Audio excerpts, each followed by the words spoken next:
The reason for us to meet here was to discuss our county integrated development plan, CIDP.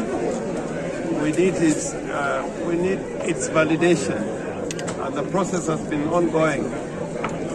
We had a meeting yesterday in Siaya County for the validation of the same document, and we thought it was necessary to talk to the professionals, business people living in Nairobi, also to consider this document before it is approved and becomes part of the 5-year development plan for Siaya. I think we have heard, for those who are here, that in order to transform Siaya, we think that agriculture is going to play a key role. That in our transformative agenda, if we can use agriculture as a pillar and foundation for modernization and industrialization, as Mauritius did in transforming that country from a one-crop economy, and that was sugarcane, into what it is today. And therefore, for Siaya, we have earmarked certain cash crops, for example, rice, cotton, and sugarcane, and soybeans, not just to plow and plant, but that, the processing of these products or commodities or crops of Siaya as finished products through agro-processing. All these things we should be able to do in Siaya. The other thing that was critical that I think we have come up with, and this is critical because if you look at the revenue we get as part of our share, equitable share of revenue collected annually, it barely reaches 2 billion. And some of this goes to the county assembly. Some of it is conditional grants. They are already determined by the national government what they are supposed to do. So we are saying unless we improve on our own source revenue, this transformation is going to be very difficult. And we have said that on source revenue, we can collect more than $1 billion. Although the CRA people are telling us we can collect even $2 billion. That is going to require automation and is going to require a cashless process. Otherwise, if we do it manually, we are not going to get there. And finally, we must continue to say this to the national government, that when they give us resources, not on time.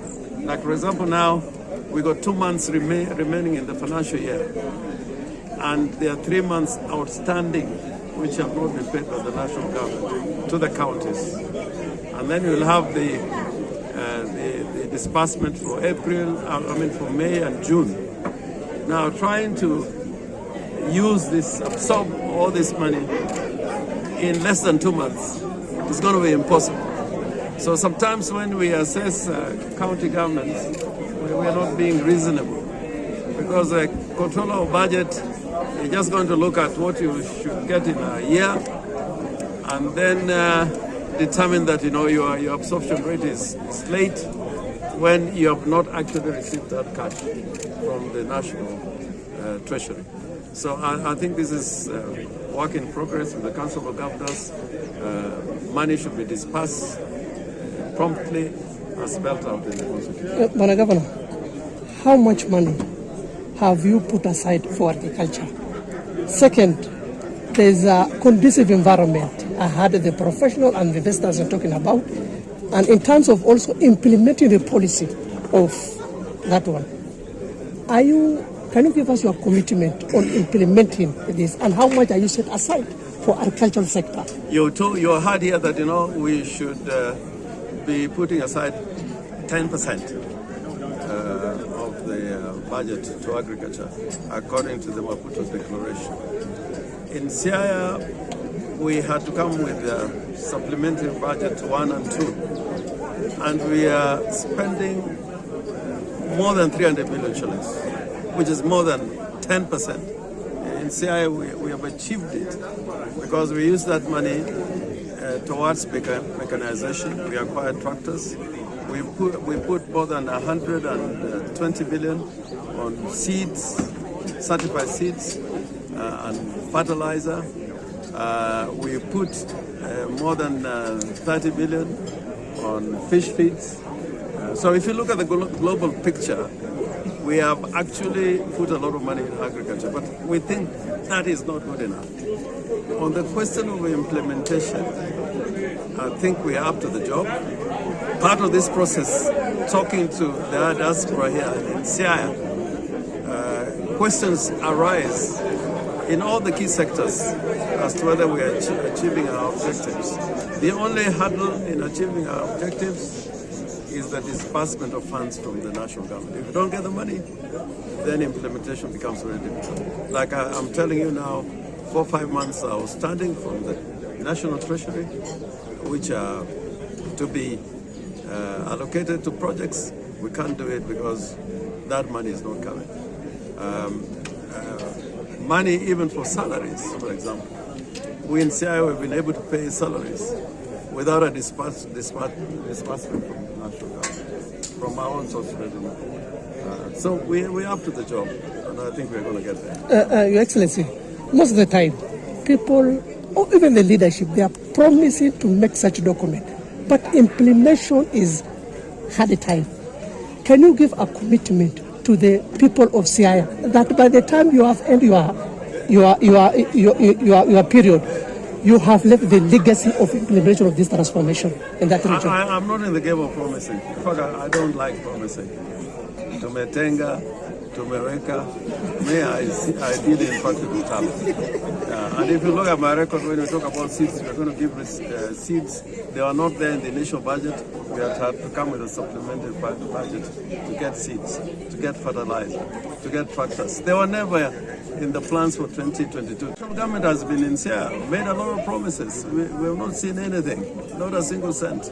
But my MCAs are here. Whenever I approach them, please, I don't want just to make a promise. Can you do a budget? Can you get this approval? And it happens. So come to Siaya. I'll take you around. You see for yourself what you're doing. But I'm not saying we are doing everything because we need resources to do that. Yes, Your Excellency, one from you. The UK and High British are coming to support the implementation from the counties to support the project to keep integrated county development.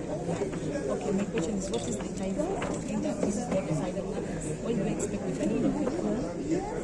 You know, we should have had a CIDP in place now, because when things work properly, the annual development program, and you know the basis for budgeting now is a program-based budget. We need procurement plans in good time. What has delayed is the national government. You know, there was change of administration, and they had not come out in terms of policy and in terms of their vision.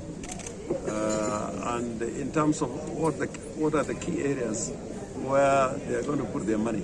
For example, in agriculture, we need to know what type of interventions the national government is going to make.